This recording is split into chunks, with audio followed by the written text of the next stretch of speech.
I got myself into a place within the Davidson County school system where I was actually put out of the school system throughout the county and was not able to go. But fortunately enough, there was a safety net out there for me that was had the ability then, to join the military without having to have graduated from high school during those times back in the early 70s. So I went into the United States Navy, stayed in there a short period of time, got out of the Navy, went to OIC, Opportunities Industrialization Center, and got a GED.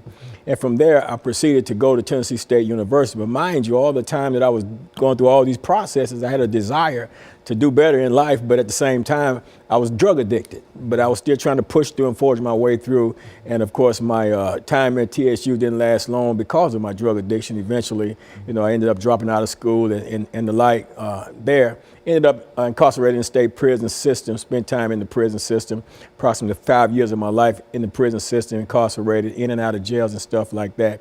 So although I've had some schooling in TSU, Trevecca East Campus Prison Program while I was yet incarcerated, and did some stuff with Edmondson Junior College, which is a now defunct school there itself.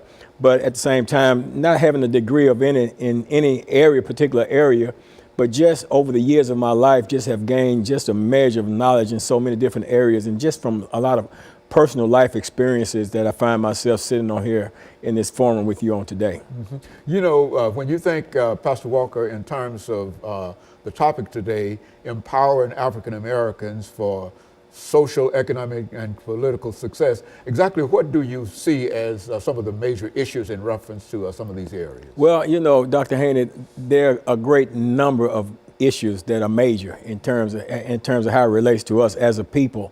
One of the things that I think first and foremost is that we have to learn how to educate and equip and empower ourselves. We have to learn how to really go back, search out, and get our own true history, and not just be so reliant upon just some of the stuff that we're taught, because I've learned from my years of living, and my experiences that I had in grade school coming up, that my history was not accurately taught to me.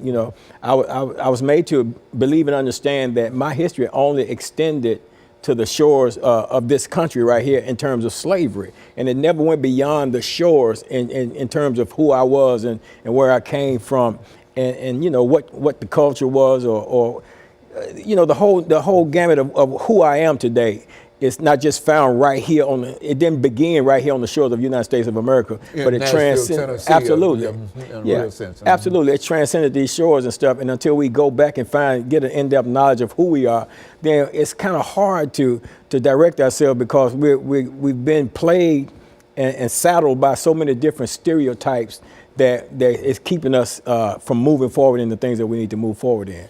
And so what we're going to do, Pastor, is to take this first commercial break, but I think that that's exactly what the audience needs to hear this morning in terms of efforts that can be made to improve African Americans, and not only African Americans. I think that some of the things that you're talking about can apply to almost any group. Absolutely. You see, because I think that these are things that when people talk about how to be successful, these are some of the things that people generally talk about. Absolutely. But we're most concerned at this particular moment with the African American, and I think that what you're doing now is presenting us with some information, and we're going to take this first commercial break, and we're going to be back with our audience following this very, very short commercial break.